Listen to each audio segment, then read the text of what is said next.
بسم اللہ الرحمن الرحیم اللہم صلی علی محمد وعلی آل محمد کما صلیت علی ابراہیم وعلی آل ابراہیم انک حمید مجید اللہم بارک علی محمد وعلی آل محمد کما بارکت علی ابراہیم وعلی آل ابراہیم انک حمید مجید۔ سب سے پہلے تمام دوستوں کو السلام علیکم۔ دوستو، آج کا جو میرا عنوان ہے وہ ہے حضرت محمد مصطفیٰ صلی اللہ علیہ وسلم کی زندگی اور شخصیت۔ جو شخص حضرت محمد مصطفیٰ صلی اللہ علیہ وسلم کی ذات سے واقف نہیں ہے وہ یقیناً دنیا کی تاریخ سے بھی واقف نہیں ہے۔ یہ بات تعجب خیز ہے کہ لوگ کس طرح ایک عظیم الشان اور ہمہ گیر انقلاب لانے والی شخصیت سے ناواقف رہ سکتے ہیں، جس نے مذہبی، سیاسی، معاشرتی اور معاشی میدان میں مکمل تبدیلی لا دی۔ آپ صلی اللہ علیہ وسلم افضل البشر ہیں۔ آپ کی شخصیت اس درجے عظیم اور ہمہ گیر ہے کہ میرا قلم ان کی شخصیت کا صرف ایک خاکہ ہی پیش کر سکتا ہے۔ آپ صلی اللہ علیہ وسلم کی شخصیت کا مکمل احاطہ کرنا قلم کی طاقت سے باہر ہے۔ یہ اتنا ہی مشکل ہے جتنا کہ کسی آسمانی ستارے کے متعلق کچھ کہنا۔ بہرحال یہاں میں ایک نہایت عاجزانہ کوشش کر رہا ہوں کہ خاتم النبیین رحمت للعالمین احمد مجتبیٰ جناب محمد مصطفیٰ صلی اللہ علیہ وسلم کی ذات مبارک پر چھوٹی سی تحریر پیش کر سکوں۔ دنیا کے ہر مسلم اور غیر مسلم کو اس عظیم پیغمبر کی زندگی اور شخصیت کے بارے میں معلومات حاصل کرنا چاہیے، جنہوں نے دنیا کا مذہبی، اخلاقی اور معاشرتی اور اللہ کی بندگی کے طریقے ہی بدل ڈالے۔ رسول اللہ صلی اللہ علیہ وسلم کی پیدائش سے پہلے ملک یمن ابیسینیا ایتھوپیا کی سلطنت کا حصہ تھا۔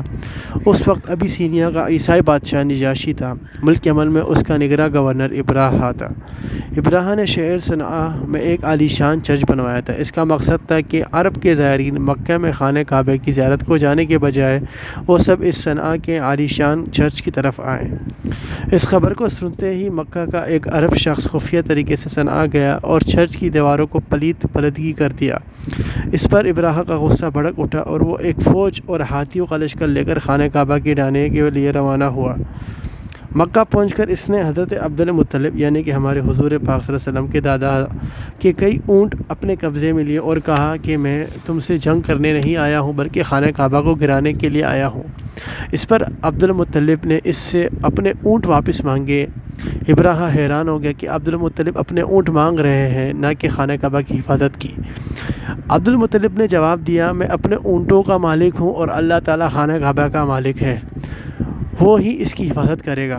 عبدالمطلب نے اپنے 1/3 اونٹ ابراہا کو دینے کی بھی پیشکش کی اور کہا کہ وہ خانہ کعبہ کو نہ گرائے، لیکن ابراہا نے یہ درخواست منظور نہیں کی۔ عبدالمطلب نے کہا، جیسے انسان اپنے گھر کی حفاظت کرتا ہے تو اے اللہ آپ بھی اپنے گھر کی حفاظت کریں۔ ابراہا نے اپنے 60,000 سپاہی اور 9 ہاتھی کا لشکر خانہ کعبہ کو ڈھانے کے لیے تیار کیا۔ ایک ہاتھی جس کا نام محمود تھا اور اس کے مہابت کا نام نوفائل تھا، وہ ہاتھی مینا کی وادی میں زمین پر ہی بیٹھ گیا۔ اوٹس سے مس نہیں ہوا۔ اس نے آگے بڑھنے سے انکار کر دیا۔ جبکہ اس کا رخ یمن کی طرف کیا جاتا تو وہ چل پڑتا، لیکن خانہ کعبہ کی طرف کیا جاتا تو زمین پر بیٹھ جاتا۔ پر اسی وقت سارا آسمان پرندوں سے بھر کر سیاہ ہو گیا اور انہوں نے کنکریوں کی بارش ابراہا کی فوج اور ہاتھیوں پر کر دی۔ ہر پرندے کی چونچ میں ایک اور دونوں پیروں میں ایک ایک کنکری تھی۔ چیخ و پکار ہونے لگی، بگدڑ مچ گئی، سب زخمی ہو کر بھاگ گئے۔ ابراہا کا ارادہ ناکام ہوا اور وہ خالی ہاتھ زخمی ہو کر صنعا واپس لوٹ گیا اور زخموں کی تاب نہ لا کر مر گیا، اور عیسائیوں کو کعبے پر تسلط حاصل نہ ہو سکا۔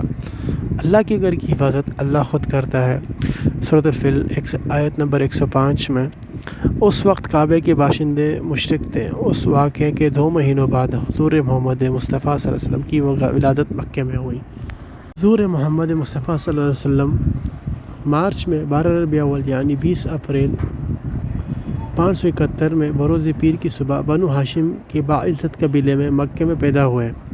آپ صلی اللہ علیہ وسلم کے دادا حضرت عبدالمطلب نے آپ صلی اللہ علیہ وسلم کا نام خانہ کعبہ میں لے جا کر محمد رکھا۔ آپ صلی اللہ علیہ وسلم کے والد حضرت عبداللہ تاجر تھے، جن کا انتقال آپ صلی اللہ علیہ وسلم کی پیدائش سے 6 مہینے پہلے ہی مکہ سے مدینے کی سفر میں ہو گیا تھا۔ آپ صلی اللہ علیہ وسلم کی پیدائش 1 ہفتے بعد آپ صلی اللہ علیہ وسلم کی والدہ حضرت آمنہ نے آپ صلی اللہ علیہ وسلم کو مکہ شہر سے دور ریگستان میں رہنے والی ایک خاتون جن کا نام حضرت حلیمہ سعدیہ تھا، آپ صلی اللہ علیہ وسلم کو پرورش اور دودھ پلانے کے لیے بھیج دیا۔ حضرت حلیمہ کا خود کا ایک دودھ پیتا بیٹا عبداللہ تھا، جو آپ صلی اللہ علیہ وسلم سے کچھ مہینے بڑا تھا۔ بی بی حلیمہ کے پاس آنے سے ان کے سینے میں اور ان کی اونٹنی میں اتنا زیادہ دودھ آنے لگا کہ دونوں بچے، وہ خود اور ان کے شوہر حارث، خوب پیٹ بھر کر دودھ پی لیتے تھے۔ آپ صلی اللہ علیہ وسلم نے بچپن کے 5 سال حضرت حلیمہ کے ساتھ مکہ سے باہر ریگستان میں گزارے۔ اس دور میں آپ صلی اللہ علیہ وسلم ایک دن اپنے رضاعی بھائی عبداللہ کے ساتھ ریگستان میں بکریاں چرانے گئے تو 2 سفید پوش فرشتے آئے اور آپ صلی اللہ علیہ وسلم کا سینہ چاک کیا، دل کا ایک کالا داغ نکالا، پھر زمزم کے پانی سے اسے دھویا اور سینہ بند کر دیا۔ اس طرح آپ صلی اللہ علیہ وسلم کو اللہ تعالیٰ نے بچپن میں ہی پاک صاف کر دیا تھا۔ 5 سال کے بعد جب آپ صلی اللہ علیہ وسلم اپنی والدہ کے پاس مکہ واپس لائے گئے تو 1 سال بعد ہی آپ صلی اللہ علیہ وسلم کی والدہ ماجدہ حضرت آمنہ رضی اللہ عنہا کا بھی انتقال ہو گیا۔ آپ صلی اللہ علیہ وسلم اس طرح 6 سال کی عمر میں والدہ سے بھی محروم ہو گئے۔ آپ صلی اللہ علیہ وسلم یتیم ہو گئے۔ بعد میں آپ صلی اللہ علیہ وسلم کی پرورش آپ صلی اللہ علیہ وسلم کے دادا عبدالمطلب نے کی۔ 2 سال بعد جب آپ صلی اللہ علیہ وسلم 8 سال کے تھے تو آپ صلی اللہ علیہ وسلم کے دادا کا بھی انتقال 82 سال کی عمر میں ہو گیا۔ اس کے بعد آپ صلی اللہ علیہ وسلم کی سرپرستی آپ صلی اللہ علیہ وسلم کے چاچا ابو طالب حضرت علی رضی اللہ عنہ کے والد نے کی۔ بچپن میں والدین کی محرومیت نے آپ کو اللہ تعالیٰ پر بھروسہ کرنا سکھا دیا۔ آپ وہ ہستی تھے جو آنے والے سالوں میں دنیا پر اپنا گہر اثر چھوڑیں گے۔ آپ صلی اللہ علیہ وسلم کی زندگی کی کوئی بات بھی ڈھکی چھپی نہیں ہے اور آپ صلی اللہ علیہ وسلم کے قول اور فعل کے بارے میں سینکڑوں حدیثیں موجود ہیں۔ آپ صلی اللہ علیہ وسلم کا شجرہ نسب اس طرح ہے: محمد صلی اللہ علیہ وسلم بن عبداللہ بن عبدالمطلب بن ہاشم۔ آپ صلی اللہ علیہ وسلم پیغمبر نوح علیہ السلام کے 4090 سال بعد، پیغمبر ابراہیم کے 3000 سال بعد، پیغمبر موسیٰ علیہ السلام کے 2300 سال بعد، پیغمبر داؤد کے 1800 سال بعد اور پیغمبر عیسیٰ کے 571 سال بعد پیدا ہوئے۔ آپ صلی اللہ علیہ وسلم حضرت اسماعیل کی نسل سے 40ویں نمبر پر تھے۔ کیا کسی کو پتا تھا یہ چھوٹا بچہ آگے چل کر ایک عظیم پیغمبر ہوگا جو گری ہوئی انسانیت کو اندھیروں سے اجالے میں نکالے گا؟ رسول اللہ پاک صلی اللہ علیہ وسلم نے اپنے والد عبداللہ کو تو دیکھا بھی نہیں تھا، جبکہ آپ صلی اللہ علیہ وسلم کی والدہ ماجدہ آمنہ کی محبت اور سایہ آپ صلی اللہ علیہ وسلم پر صرف 1 سال ہی رہا۔ آپ صلی اللہ علیہ وسلم پر ایک آزمائش کے بعد دوسری آزمائش آتی ہی رہی۔ یتیم ہونے کی وجہ سے نبی پاک صلی اللہ علیہ وسلم نے بچپن سے ہی ذرا تنگ دستی کی زندگی گزاری۔ کم عمری میں آپ صلی اللہ علیہ وسلم روزانہ اجرت پر دوسروں کی بکریاں چرانے بستی سے باہر چلے جاتے تھے۔ آپ صلی اللہ علیہ وسلم نے اپنے چچا ابو طالب کے تجارتی قافلوں کے ساتھ 2 بار شام یعنی سیریا کا سفر بھی کیا۔ آپ صلی اللہ علیہ وسلم نے جب کبھی اور جہاں کہیں بھی کام کیا اور وہاں آپ صلی اللہ علیہ وسلم محنتی، ایماندار اور مخلص کارکن کی حیثیت سے پہچانے گئے۔ آپ صلی اللہ علیہ وسلم امین اور صادق کے لقب سے نوازے گئے۔ آپ صلی اللہ علیہ وسلم نے ہمیشہ حلال روزی کمائی اور سچ کر دکھایا کہ محنت کی روزی میں عظمت اور سکون ہے۔ اس کم عمری میں آپ صلی اللہ علیہ وسلم کی شخصیت دراصل اس زمانے کے ایک مزدور کی سی تھی۔ ایک یتیم لڑکا ہونے کی حیثیت سے آپ صلی اللہ علیہ وسلم کو زندگی کی تمام سختیاں جھیلنی پڑی۔ آفتیں، مصیبتیں، محرومیاں آتی ہی گئی، مگر آپ صلی اللہ علیہ وسلم کا شاندار کردار، عزت نفس اور آپ صلی اللہ علیہ وسلم کی عظیم شخصیت ہمیشہ نمایاں رہی۔ آپ صلی اللہ علیہ وسلم اپنے ہم عمر بچوں میں یکتا تھے اور زیادہ تر خاموش ہی رہتے تھے۔ آپ صلی اللہ علیہ وسلم صادق اور امین تھے اور اپنی مثال آپ تھے۔ آپ صلی اللہ علیہ وسلم کی صداقت، دیانت، امانت مثالی تھی۔ آپ پیدائش کے اعتبار سے باعزت تھے مگر حسن کردار کے اعتبار سے اور بھی اونچا مقام رکھتے تھے۔ حضرت محمد مصطفیٰ صلی اللہ علیہ وسلم مکے میں سچے، ایماندار، قابل بھروسہ اور بااعتماد حیثیت سے پہچانے جانے لگے تھے، جو ہمیشہ اپنے قول پر قائم رہتے تھے اور جنہوں نے کبھی جھوٹ نہیں بولا تھا۔ اپنی ان اعلیٰ خصوصیات کی وجہ سے آپ صلی اللہ علیہ وسلم مکے میں عزت اور احترام کی نظر سے دیکھنے جانے لگے تھے۔ مکے کے لوگ آپ کی صداقت اور امانت کو دیکھ کر آپ کو امین، قابل بھروسہ اور صادق، جس نے کبھی جھوٹ نہیں بولا، کے ناموں سے پکارنے لگے تھے، یعنی کہ صادق و امین۔ آپ صلی اللہ علیہ وسلم جب 12 سے 13 سال کے ہو گئے تو آپ صلی اللہ علیہ وسلم کے سرپرست چچا ابو طالب آپ صلی اللہ علیہ وسلم کو 2 تجارتی سفروں پر مکہ سے شام، سیریا لے گئے۔ ان سفروں میں آپ صلی اللہ علیہ وسلم نے لوگوں کے غلط عقیدے اور باطل عمل بھی دیکھے۔ راستے میں شام کے شہر بصرہ کے مقام پر ٹھہرے، جہاں گرجے گھر میں ایک بحیریہ نامی پادری رہتا تھا۔ اس نے جب حضور پاک صلی اللہ علیہ وسلم کو غور سے دیکھا اور بات چیت کی اور آپ صلی اللہ علیہ وسلم کی پیٹھ پر نبوت کا نشان دیکھا تو کہا، ان کو نبوت ملے گی، کیونکہ ایسی نشانی ہماری مذہبی کتابوں میں درج ہے، بائبل، گوسپل آف جان، جوہینا۔ پادری بحیرہ نے آپ صلی اللہ علیہ وسلم کے چچا حضرت ابو طالب سے کہا، انہیں شام سیریا نہ لے جاؤ، وہاں یہودیوں سے انہیں خطرہ ہے۔ اس پر آپ صلی اللہ علیہ وسلم کو واپس مکہ لے جایا گیا۔ جب جناب حضرت محمد مصطفیٰ صلی اللہ علیہ وسلم اپنی بھرپور جوانی کو پہنچے تو آپ صلی اللہ علیہ وسلم نے ارد گرد کے ماحول میں لوگوں میں بت پرستی، پھیلے ہوئے کفر، سماجی برائیاں اور لوگوں کا ٹونے ٹوٹکوں میں یقین رکھنا دیکھا۔ آپ صلی اللہ علیہ وسلم نے دیکھا کہ عرب قوم جہالت، گمراہی اور کفر کی تاریکیوں میں ڈوبی ہوئی ہے۔ انسانی روح ذلت سے پستی میں گر چکی ہے۔ لوگ ایک اللہ کی بندگی کی بجائے 360 بتوں کی، پتھروں کی، دیووں کی، دیوتاؤں کی اور ستاروں وغیرہ کی پرستش میں اور پوجا پٹ میں لگے ہوئے تھے، جیسے ان کی عقلوں میں پتھر پڑے ہوئے تھے۔ آپ صلی اللہ علیہ وسلم نے کہا، میں پتھر کی ان مورتیوں کو ہاتھ نہیں لگاؤں گا اور نہ ہی ان کافروں کے رسم و رواج میں حصہ لوں گا۔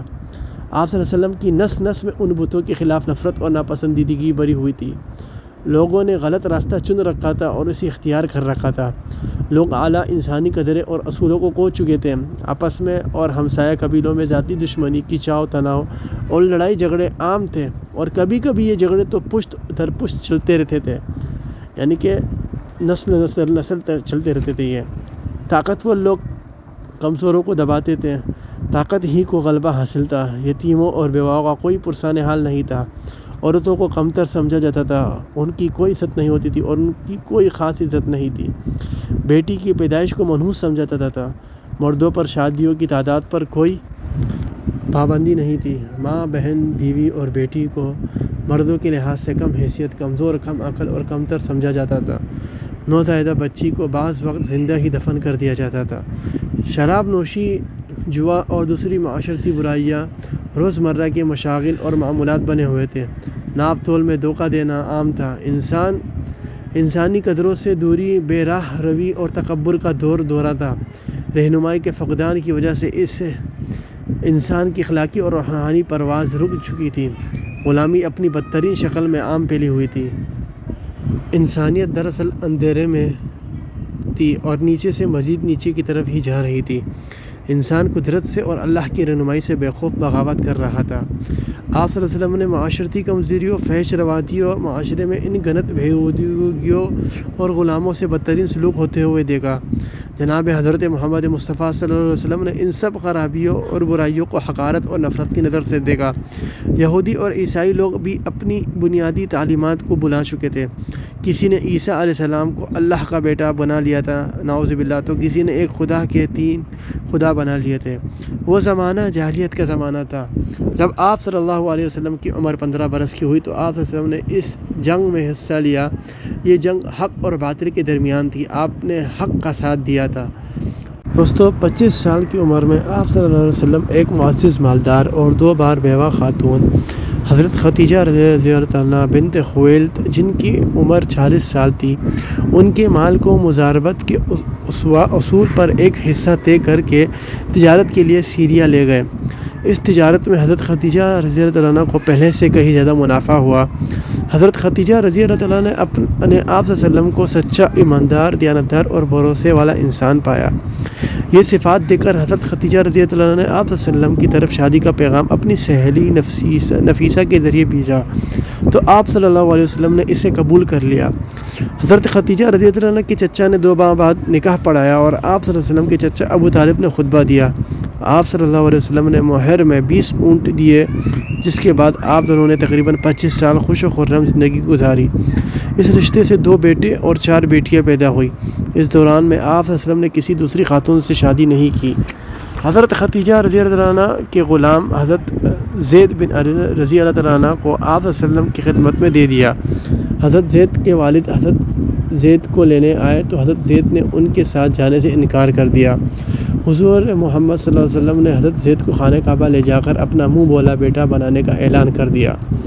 جب حضور محمد مصطفیٰ صلی اللہ علیہ وسلم 35 برس کے تھے تو قریش کے لوگوں نے خانہ کعبہ کو دوبارہ سے مرمت کرنا شروع کیا، کیونکہ اس کی دیواریں کمزور ہو گئی تھیں۔ جب حجر اسود کو واپس دیوار میں نصب کرنے کا وقت آیا تو قبیلوں میں شدید اختلاف ہو گیا۔ جھگڑا اٹھ کھڑا ہوا۔ ہر قبیلہ یہ اعزاز چاہتا تھا کہ وہ حجر اسود کو دیوار میں نصب کرے۔ اس انتہائی تنازع میں 4-5 دن گزر گئے۔ وہاں جو سب سے ضعیف آدمی ابو امیہ تھا، اس نے مشورہ دیا کہ جو شخص خانہ کعبہ کے دروازے سے فجر کے وقت سب سے پہلے داخل ہوگا وہی حجر اسود کو دیوار میں نصب کرے۔ اس بات پر سب لوگ راضی ہو گئے۔ پھر جو سب سے پہلے شخص دروازے سے داخل ہوئے وہ حضرت محمد مصطفیٰ صلی اللہ علیہ وسلم ہی تھے۔ مکے کے لوگ آپ صلی اللہ علیہ وسلم کو پہلے سے ہی امین و صادق جانتے تھے۔ آپ صلی اللہ علیہ وسلم نے مسئلے کو اس طرح سلجھایا کہ چادر زمین پر پھیلائی، اس کے بیچ میں حجر اسود کو رکھا اور سب قبیلوں کو چادر کے چاروں کونوں کو اٹھانے کو کہا۔ جب حجر اسود مطلوبہ اونچائی تک اٹھ گیا تو آپ صلی اللہ علیہ وسلم نے اپنے ہاتھوں سے اسے اس کی صحیح جگہ پر نصب کر دیا۔ اس طرح آپ صلی اللہ علیہ وسلم نے ایک سنگین مسئلے کو آسانی سے حل کر دیا۔ آپ صلی اللہ علیہ وسلم نے جب دیکھا کہ انسانوں کا اللہ کے وجود پر یقین یا تو انتہائی کمزور ہے یا پھر سرے سے ہی نہیں ہے اور ان میں آپس میں سچائی، محبت اور امن کی خوبیاں غائب ہو چکی ہے، تو آپ صلی اللہ علیہ وسلم کی روح بے چین ہو گئی۔ آپ صلی اللہ علیہ وسلم کی طبیعت حساس تھی، اس لیے آپ صلی اللہ علیہ وسلم کے قلب اطہر میں ایک نفرت کے انقلاب کی لہر دوڑ گئی۔ آپ صلی اللہ علیہ وسلم کے اندر ایک ایسا روحانی طوفان برپا ہوا جو دنیا کے عام موسمی طوفانوں سے کہیں زیادہ طاقتور تھا۔ وہ زمانہ جاہلیت کا تھا۔ آپ صلی اللہ علیہ وسلم کے دل میں عام جہالت، بت پرستی، کفر، بے یقینی کے خلاف سخت نفرت تھی۔ لوگ جس قدر بتوں کی پوجا پاٹ اور بیہودہ رسم و رواج میں لگے ہوئے تھے، آپ کے دل میں اسی قدر ان کے غلط عقیدوں اور بیہودہ روش پر الجھن، نفرت اور حقارت پیدا ہونے لگی۔ آپ کی روحانی پریشانی نے آپ صلی اللہ علیہ وسلم کو اور زیادہ سوچنے اور غور فکر کرنے پر مجبور کر دیا۔ آپ صلی اللہ علیہ وسلم ذہنی کشمکش، الجھن اور فکر میں ڈوبے رہنے لگے۔ حالات سے شدید نفرت کی بنا پر آپ صلی اللہ علیہ وسلم نے خاموشی اور گوشہ نشینی اور تنہائی کو پسند فرمانا شروع کر دیا۔ اس پریشانی نے آپ صلی اللہ علیہ وسلم کو اور زیادہ توجہ اور غور فکر کرنے پر مجبور کر دیا۔ آپ صلی اللہ علیہ وسلم وحدانیت، سچائی، حق اور قلبی اطمینان کی تلاش میں تھے۔ اس دوران بیداری میں آپ صلی اللہ علیہ وسلم 6 مہینوں تک اکثر خواب میں دیکھتے تھے قرآن کے الفاظ۔ وہ بوجھ جو توڑے دے رہا تھا آپ صلی اللہ علیہ وسلم کی کمر کو، سورہ علم نشرح۔ اس لیے آپ صلی اللہ علیہ وسلم نے اکثر مکہ کی بستی سے دور ایک اونٹ کی پیٹھ جیسی پہاڑی پر حرا نامی غار میں، جو کہ مکہ سے 3 کلومیٹر دور ہے، وہاں قیام اور مراقبہ کرنا شروع کر دیا۔ اسی زمانے میں آپ صلی اللہ علیہ وسلم کی عمر 38 سال کی ہو گئی تھی۔ اس غار میں آپ صلی اللہ علیہ وسلم کئی مرتبہ 2-3 دن تک اور راتوں تک مراقبہ میں مشغول رہتے تھے اور اللہ کی کثرت سے عبادت کیا کرتے تھے۔ یہ سلسلہ قریب 2 سال تک چلتا رہا۔ اب آپ صلی اللہ علیہ وسلم 40 سال کے ہو چکے تھے۔ اب یہاں اسی غار حرا میں اللہ نے اپنے فرشتے حضرت جبرائیل علیہ السلام کے ذریعے آپ صلی اللہ علیہ وسلم کو ایک رات پیغمبری عطا فرمائی۔ جب اللہ نے اپنا فرشتہ رمضان کی آخری رات لیلۃ القدر میں بھیجا تو آپ صلی اللہ علیہ وسلم ڈر گئے اور پسینے پسینے ہو گئے۔ جب فرشتہ حضرت جبرائیل علیہ السلام نے آپ صلی اللہ علیہ وسلم کو سینے سے جکڑ لیا اور آپ صلی اللہ علیہ وسلم کو یہ وحی پڑھنے کا حکم دیا کہ پڑھو، اقرا، لیکن حضور محمد مصطفیٰ صلی اللہ علیہ وسلم پڑھ نہیں سکتے تھے، وہ تو امی تھے۔ جبرائیل علیہ السلام نے آپ صلی اللہ علیہ وسلم کو پڑھ جکڑ لیا اور ان کے 3 بار کے اصرار پر آپ صلی اللہ علیہ وسلم سے یہ پڑھوایا، پڑھو اپنے رب کا نام لے کر جس نے پیدا کیا انسان کو نطفے سے، پڑھو اور تمہارا رب بڑا ہی کریم ہے جس نے علم سکھایا، قلم کے ذریعے سے سکھایا انسان کو وہ علم جو وہ نہیں جانتا تھا۔ اللہ نے آپ صلی اللہ علیہ وسلم کو اس آیت کے پڑھنے پر آپ صلی اللہ علیہ وسلم کو پیغمبر ہونے کا اعلان کر دیا۔ اللہ سبحانہ و تعالیٰ نے اس پہلی ہی آیت میں قلم کا ذکر کر کے انسان کو علمی اور روحانی تربیت حاصل کرنے کا پیغام دے دیا اور سکھایا انسان کو وہ علم جو وہ نہیں جانتا تھا۔ اس پہلی آیت میں اللہ تعالیٰ نے انسان کو 4 بنیادی اصول دے دیے۔ الف، کہ انسان کی پیدائش ایک حقیر نطفے سے ہے، اس لیے انسان کو اللہ تعالیٰ کے قانون سے روگردانی نہیں کرنی چاہیے۔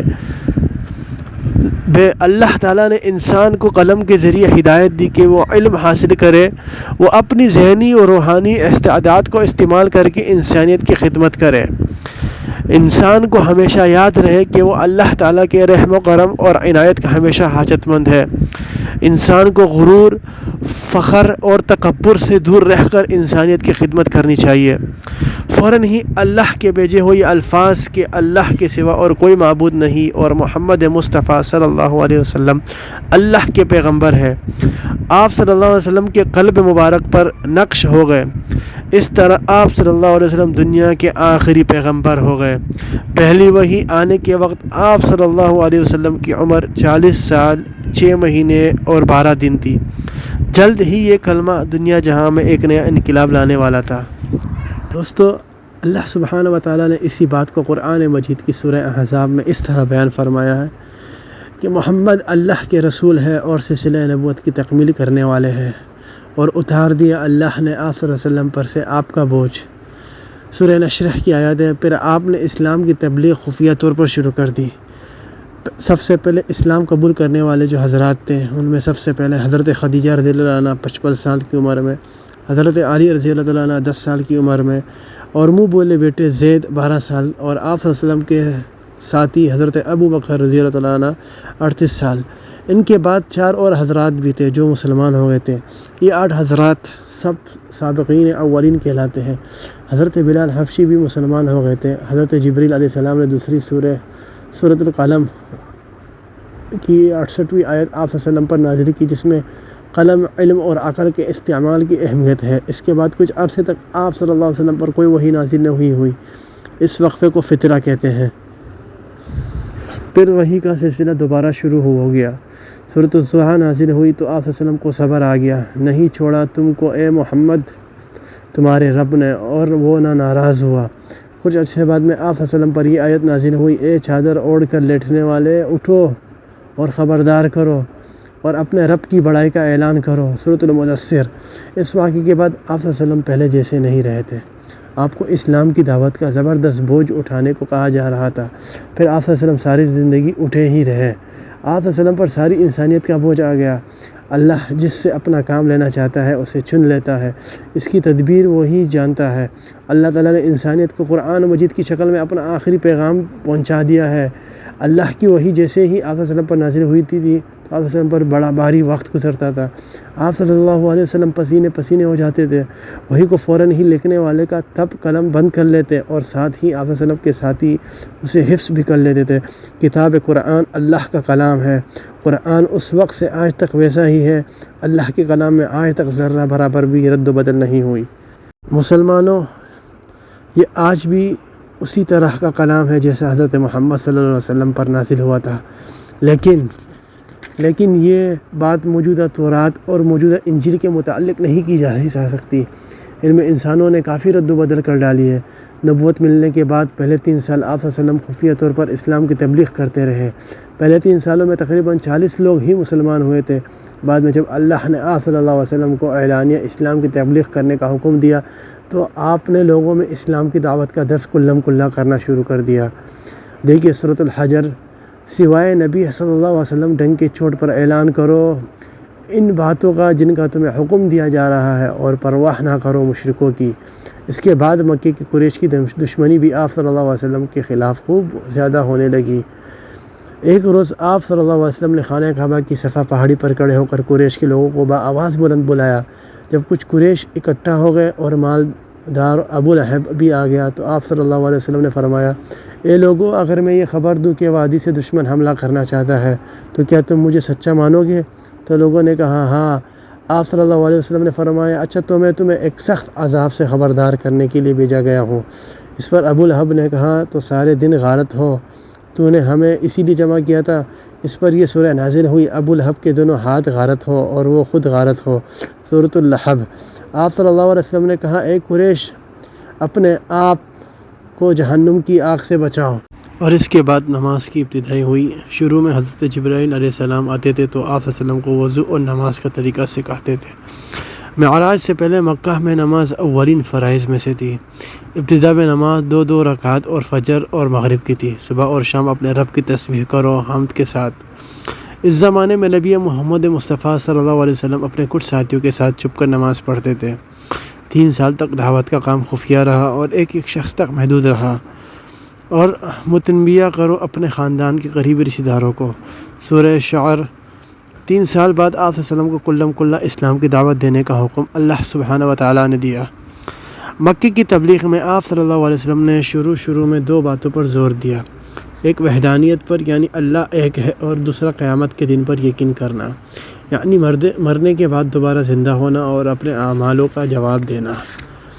جب حضرت جناب محمد مصطفیٰ صلی اللہ علیہ وسلم نے شہر مکہ میں نبوت کا دعویٰ کیا اور لوگوں کی بت پرستی اور فرسودہ عقائد کے خلاف قرآن کا پیغام پہنچانا شروع کیا تو مکہ والے آپ صلی اللہ علیہ وسلم کے دشمن ہو گئے، وہ بوکھلا اٹھے۔ آپ صلی اللہ علیہ وسلم نے بتایا کہ جو شخص ان بتوں کو پوجتا ہے اور ان کو اپنے اور اللہ کے درمیان وسیلہ بناتا ہے وہ کھلی گمراہی میں ہے۔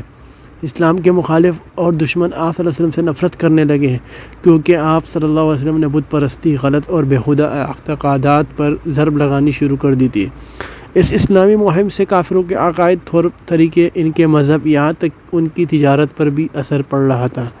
اس وجہ سے آپ صلی اللہ علیہ وسلم کو طرح طرح کی تکلیفیں، مشکلات، دھمکیوں اور نئے خطرات کا سامنا بھی کرنا پڑا تھا۔ آپ صلی اللہ علیہ وسلم کے چچا حضرت ابو طالب آپ صلی اللہ علیہ وسلم کی پشت پناہی کرتے رہے اور قریش کے حملوں سے آپ صلی اللہ علیہ وسلم کو بچاتے رہے۔ قریش نے آپ صلی اللہ علیہ وسلم کو مال و دولت، حسین عورت سے شادی، یہاں تک کہ آپ صلی اللہ علیہ وسلم کو مکہ کا سردار بنانے کا لالچ بھی دیا کہ آپ صلی اللہ علیہ وسلم مکہ کے بتوں کی سرپرست میں دخل نہ دے اور نہ ان کے اعتقادات اور رسم و رواج پر حملہ کرے۔ لیکن آپ صلی اللہ علیہ وسلم نے اسلام کی سچائی کی خاطر ان سب تجویزوں کو ٹھکرا دیا۔ آپ صلی اللہ علیہ وسلم نے جواب میں کہا، اگر وہ میرے دائیں ہاتھ میں سورج اور بائیں ہاتھ میں چاند بھی رکھ دے تب بھی میں اپنے مشن سے نہیں ہٹوں گا۔ آپ صلی اللہ علیہ وسلم کو جبر، ظلم، مذاق اور توہین کا سامنا بھی کرنا پڑا۔ آپ کو نعوذ باللہ پاگل، شاعر اور جادوگر کہا گیا اور یہ بھی کہا کہ قرآن اللہ کا کلام نہیں ہے بلکہ محمد کا گڑھا ہوا ہے۔ اس غلط کام میں ابو لہب سب سے آگے تھے۔ آپ صلی اللہ علیہ وسلم کو جان کا خوف بھی دلایا گیا۔ آپ صلی اللہ علیہ وسلم نے ان کی مخالفتوں، اذیتوں، دھمکیوں، ظلم اور توہینوں کو صبر و تحمل سے برداشت کیا۔ کافروں کی ان ساری تدبیروں کے برخلاف آپ صلی اللہ علیہ وسلم اپنے مشن اور مقصد میں ثابت قدم رہے۔ ان سب رکاوٹوں کے باوجود آپ صلی اللہ علیہ وسلم اپنا تبلیغی کام 100 ہو کر صبر و تحمل سے کرتے رہے اور اسلام کی تبلیغ کا کام ایمانداری، خلوص و نیت، دیانتداری، وفاداری اور نہایت محنت سے انجام دیتے رہے، اور وہ تھا اللہ کا کلام قرآن لوگوں تک پہنچا دینے کا کام، بت پرستی کو مٹا دینے کا کام۔ آپ صلی اللہ علیہ وسلم اپنا تبلیغی کام ان سب رکاوٹوں کے باوجود محنت سے کرتے چلے گئے، جس کی مثال نہیں ملتی۔ ایک پیغمبر نے اللہ کے لیے ساری دنیا سے ٹکر لے رکھی تھی۔ تو حبشی حضرت بلال رضی اللہ عنہ سردار امیہ کے غلام تھے۔ جب وہ مسلمان ہو گئے تو امیہ نے انہیں سخت سزائیں دی، مارا پیٹا اور شدید گرمی میں تپتپی ریت پر لٹایا اور گھسیٹا۔ حضرت بلال رضی اللہ عنہ ان تمام تکلیفوں کے باوجود احد احد کی صدا لگاتے رہے۔ اب ہے کوئی جو حضرت بلال رضی اللہ عنہ کی اسلام کی خاطر ان کی برابری کر سکے؟ بھائیو، ابو جہل اسلام کا بدترین دشمن تھا۔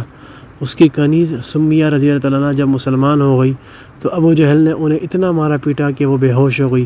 ان کے اسلام نہ ترک کرنے پر ابو جہل نے انہیں نیزہ مار مار کر شہید کر ڈالا۔ آپ صلی اللہ علیہ وسلم کے چچا حضرت حمزہ رضی اللہ عنہ حضور کی خدمت میں حاضر ہوئے اور اسلام قبول کر لیا۔ حضرت حمزہ عرب کے طاقتور بہادر شخص تھے۔ ان کے اسلام قبول کرنے سے مسلمانوں کو بہت تقویت ملی۔ اسلام کی ابھرتی ہوئی طاقت سے گھبرا کر حضرت عمر جوابی تک مسلمان نہیں ہوئے تھے۔ وہ جذباتی اور طاقتور انسان تھے۔ وہ حضور کو قتل کرنے کے لیے اپنے گھر سے روانہ ہوئے۔ راستے میں حضرت نعیم ملے۔ ان سے حضرت عمر رضی اللہ عنہ نے کہا، میں محمد مصطفیٰ صلی اللہ علیہ وسلم کو قتل کرنے جا رہا ہوں۔ حضرت نعیم نے کہا، عمر پہلے اپنے گھر کی فکر تو کرو، تمہاری بہن فاطمہ اور ان کے شوہر سعید مسلمان ہو چکے ہیں۔ حضرت عمر پلٹے اور واپس گئے، دیکھا کہ وہ دونوں قرآن کی تلاوت کر رہے تھے۔ حضرت عمر رضی اللہ عنہ نے اپنی بہن کو مارا پیٹا اور اسلام چھوڑنے کو کہا، لیکن بہن فاطمہ نے اسلام ترک کرنے سے انکار کر دیا اور اپنے بھائی سے کہا کہ تم بھی قرآن پڑھو۔ حضرت عمر رضی اللہ عنہ جب قرآنی آیات سنی ان پر اس قدر اثر ہوا کہ انہوں نے بآواز بلند اعلان کر دیا کہ میں اسلام قبول کرتا ہوں۔ دوستو، مکہ میں حضور صلی اللہ علیہ وسلم کی تبلیغ کا کام جاری تھا۔ قریش اور مشرکین آپ صلی اللہ علیہ وسلم کے بہت خلاف تھے اور آپ صلی اللہ علیہ وسلم کو قتل کر دینا چاہتے تھے۔ پھر یہ سوچ کر کہ ایسا کرنے سے مکے میں بڑا خون خرابہ ہو جائے گا تو دشمنوں نے ایک اور تجویز کا فیصلہ کیا کہ مکے میں آپ صلی اللہ علیہ وسلم کا اور آپ کے ساتھیوں کا مکمل بائیکاٹ کیا جائے۔ اس کے نتیجے میں حضور صلی اللہ علیہ وسلم کو اور آپ کے ساتھیوں کو ایک شعب نامی وادی میں 3 سال تک قید میں رکھا۔ کھانے پینے کی سخت قلت تھی، بچے چیخ مار مار کر روتے تھے۔ 3 سال بعد رہائی ہوئی۔ یہ واقعہ پیغمبری کے 7ویں سال سے 10ویں سال کے درمیان کا تھا۔ اس 3 سالوں کی وادی میں قید نے یہ صرف ظاہر کر دیا کہ دین اسلام کی محبت اور اس کی وفاداری اپنے خود کے رشتہ داروں کی محبت سے کہیں زیادہ اونچا درجہ رکھتی ہے۔ پیارے مسلمانوں، آپ صلی اللہ علیہ وسلم کے چچا حضرت ابو طالب یعنی کہ حضرت علی رضی اللہ عنہ کے والد، ان کی وفات یعنی کہ نبوت کے 10ویں سال میں 80 سال کی عمر میں مکہ میں ہوئی۔ اب آپ صلی اللہ علیہ وسلم کا کوئی سرپرست نہیں رہا۔ آپ صلی اللہ علیہ وسلم ان کے گھر میں 17 سال رہے۔ حضور کے بار بار اصرار پر بھی حضرت ابو طالب نے آخری دم تک لا الہ الا اللہ نہیں پڑھا اور وہ کفر کی حالت میں ہی وفات پا گئے۔ حضور پاک صلی اللہ علیہ وسلم نے چچا ابو طالب سے ان کے انتقال کے وقت ان سے کہا تھا، میں آپ کے لیے دعا کروں گا۔ اس پر یہ آیت نازل ہوئی، اور اہل ایمان کے لیے درست نہیں کہ مشرکین کے لیے دعا مغفرت کرے، اگرچہ وہ رشتہ دار ہی کیوں نہ ہو، جبکہ ان پر واضح ہو چکا ہے کہ وہ لوگ جہنمی ہیں۔ پھر سورہ توبہ میں یہ آیت بھی نازل ہوئی، آپ جسے پسند کرے ہدایت نہیں دے سکتے، لیکن اللہ ہدایت دیتا ہے جس کو چاہتا ہے، اور وہ خوب جانتا ہے ہدایت پانے والوں کو۔ حضرت ابو طالب جب تک زندہ رہے تھے تب تک دشمنان قریش آپ کو ہاتھ نہیں لگا سکتے تھے۔ ان کی وفات کے بعد دشمنوں نے آپ صلی اللہ علیہ وسلم کو زیادہ ستانا شروع کر دیا۔ آپ کے سر پر دھول اور اجڑی بھی پھینکی، راستے میں کانٹے بھی بچھائے۔ نبوت کے 10ویں سال میں آپ صلی اللہ علیہ وسلم کے چچا ابو طالب کی وفات ہوئی۔ ان کی وفات کے 5 دن بعد ہی حضرت خدیجہ رضی اللہ عنہا کی وفات ماہ رمضان میں ہو گئی۔ ان کی عمر 65 سال تھی۔ اس وقت حضور صلی اللہ علیہ وسلم کی عمر 50 سال تھی۔ حضرت خدیجہ رضی اللہ عنہا آپ صلی اللہ علیہ وسلم کے لیے ایک نعمت تھی۔ انہوں نے آپ صلی اللہ علیہ وسلم کے ساتھ 25 سال گزارے تھے۔ حضرت خدیجہ رضی اللہ عنہا پہلی شخصیت تھی جو آپ صلی اللہ علیہ وسلم کی نبوت پر ایمان لائی تھی۔ آپ صلی اللہ علیہ وسلم کی تکلیف اور رنج میں تڑپ اٹھتی تھی۔ سنگین اور مشکل ترین حالات میں آپ صلی اللہ علیہ وسلم کو حوصلہ دیتی تھی۔ زندگی کے ہر کٹھن وقت میں آپ صلی اللہ علیہ وسلم کی مدد کرتی تھی۔ وہ آپ کی غمسگار تھی۔ وہ آپ کی مالی امداد بھی کرتی تھی۔ ان کی وفات سے آپ صلی اللہ علیہ وسلم پر بہت غمگین ہو گئے تھے۔ ان کی وفات کے بعد گھر میں اب آپ صلی اللہ علیہ وسلم اور بیٹیاں رہ گئی تھیں۔ آپ صلی اللہ علیہ وسلم ان 2 غموں میں ڈوبے ہوئے تھے اور مکے کے حالات آپ کے خلاف تھے۔ یعنی نبوت کے 10ویں سال میں 60 میل دور تبلیغ کرنے کے لیے شہر طائف تشریف لے گئے کہ شاید وہاں کچھ کامیابی ملے۔ سخت گرمی تھی۔ آپ صلی اللہ علیہ وسلم کے ہمراہ آپ کے منہ بولے بیٹے حضرت زید بن حارث بھی تھے۔ طائف کے دن بت پرست سرداروں کو آپ صلی اللہ علیہ وسلم نے اسلام کی دعوت دی، لیکن انہوں نے اسلام قبول کرنے سے کھلا انکار کر دیا اور آپ سے بے مروتی سے پیش آئے۔ انہوں نے شر پسند لڑکوں کو آپ کے خلاف اکسایا۔ انہوں نے آپ صلی اللہ علیہ وسلم پر پتھر برسایا اور آپ صلی اللہ علیہ وسلم کے خلاف بری آوازیں کسی۔ آپ کے جسم سے خون بہا۔ آپ نے صبر کیا اور اللہ سے دعا کی، انہیں معاف کیجیے، یہ نہیں جانتے کہ یہ کیا کر رہے ہیں۔ ذرا غور کیجیے کہ یہ کیسا اور بلندتر اور انتہائی شرافت کا انداز تھا۔ اس بیچارگی میں آپ صلی اللہ علیہ وسلم نے رات شہر کے باہر ایک درخت کے نیچے عبادت میں گزاری، جہاں آپ صلی اللہ علیہ وسلم پر سورہ جن نازل ہوئی۔ غور سے سنا، ایک گروہ نے جنوں میں سے یہ جن ایمان لے آئے اور اپنے ساتھیوں کو بھی ایمان لانے کی دعوت دی۔ عجیب بات تھی کہ اس وقت مکے کے لوگوں ایمان لانے کے لیے تیار نہیں تھے، لیکن یہ جن ایمان لے آئے۔ اس طرح آپ صلی اللہ علیہ وسلم کی پیغمبری کے پہلے 13 سال مکے میں بڑی اذیت کے گزرے اور کوئی خاص کامیابی نہیں ملی۔ دوستو، حضرت سودہ اپنے شوہر کے ساتھ ہجرت کر کے ابیسینیا چلی گئی تھی۔ واپسی میں ان کے شوہر کا انتقال ہو گیا تھا۔ حضرت سودہ دشمن قریش کے درمیان اکیلی بیوہ رہ گئی تھی۔ اپنے آپ کو غیر محفوظ پا کر حضرت سودہ نے حضرت حضور کی پناہ مانگی، جن کی دینی مشن میں ان کے شوہر کا انتقال ہو گیا تھا۔ حضور پاک صلی اللہ علیہ وسلم نے ان سے شادی کر کے انہیں پناہ دی۔ اس وقت آپ صلی اللہ علیہ وسلم کی عمر 51 سال تھی۔ اس کے بعد آپ نے حضرت ابوبکر کی بیٹی حضرت عائشہ رضی اللہ عنہا سے مکہ میں نکاح فرمایا۔ اس وقت حضرت عائشہ 7 سے 6 برس کی تھی۔ حضرت عائشہ رضی اللہ عنہا کی رخصتی 3 سال بعد مدینے میں ہوئی، جب ان کی عمر 9 سال تھی اور وہ بالغہ تھی۔ ان کی 2 شادیوں کے 5 سے 6 سال تک یعنی 51 سے 56 سال کی عمر میں آپ صلی اللہ علیہ وسلم نے اور کوئی دوسری شادی نہیں کی۔ میرے بھائیو، اللہ تعالیٰ نے آپ کے اس واقعے سے پہلے حضرت ابراہیم علیہ السلام کو اور حضرت موسیٰ علیہ السلام کو بھی آسمانوں کا نظارہ کرانے کو آسمانوں پر بلا دیا۔ دیکھیے سورہ الانعام، اور اسی طرح دکھانے لگے ہم ابراہیم کو نظام سلطنت آسمانوں اور زمین کا، اور سورہ طٰہٰ میں ہم اللہ دکھانے والے ہیں تم کو موسیٰ کو اور نشانیاں بڑی بڑی۔ نبوت کے 10ویں سال میں مکہ میں معراج کا واقعہ پیش آیا۔ پاک ہے وہ ذات جو لے گئے اپنے بندے کو راتوں رات مسجد الحرام یعنی خانہ کعبہ سے مسجد اقصی یعنی بیت المقدس تک، تاکہ ہم اللہ دکھائیں اپنے کچھ نشانیاں۔ دوستو، سورہ بنی اسرائیل اور سورہ نجم بلا شبہ اس نے دیکھی اپنے رب کی بڑی بڑی نشانیاں۔ آپ صلی اللہ علیہ وسلم کو ایک ہی رات میں خانہ کعبہ سے حضرت جبریل براق پر سوار کر کے مسجد الحرام سے بیت المقدس لے گئے، جہاں ان کے استقبال کے لیے بیت المقدس میں تمام انبیاء کرام آدم علیہ السلام سے لے کر حضرت عیسیٰ علیہ السلام تک سب حاضر تھے۔ آپ نے ان سب کی نماز امامت فرمائی۔ پھر حضرت جبرائیل علیہ السلام کو آسمان پر لے گئے۔ پہلے آسمان پر حضرت آدم علیہ السلام سے ملاقات ہوئی، دوسرے آسمان پر حضرت یحییٰ علیہ السلام سے ملاقات ہوئی، تیسرے آسمان پر حضرت عیسیٰ علیہ السلام سے، چوتھے آسمان پر حضرت یوسف علیہ السلام سے، پانچویں آسمان پر حضرت ادریس علیہ السلام سے، چھٹے آسمان پر حضرت موسیٰ علیہ السلام سے، اور ساتویں آسمان پر حضرت ابراہیم علیہ السلام سے ملاقات ہوئی۔ سب نے آپ صلی اللہ علیہ وسلم کو خوش آمدید کہا۔ پھر آگے جانے سے حضرت جبرائیل علیہ السلام رک گئے اور اس کے بعد آپ صلی اللہ علیہ وسلم سدرۃ المنتہا گئے، بیت المحمود کو دیکھا، پھر اللہ کے دربار پہنچے تو فاصلہ 2 قومان یا اس سے بھی کم رہ گیا۔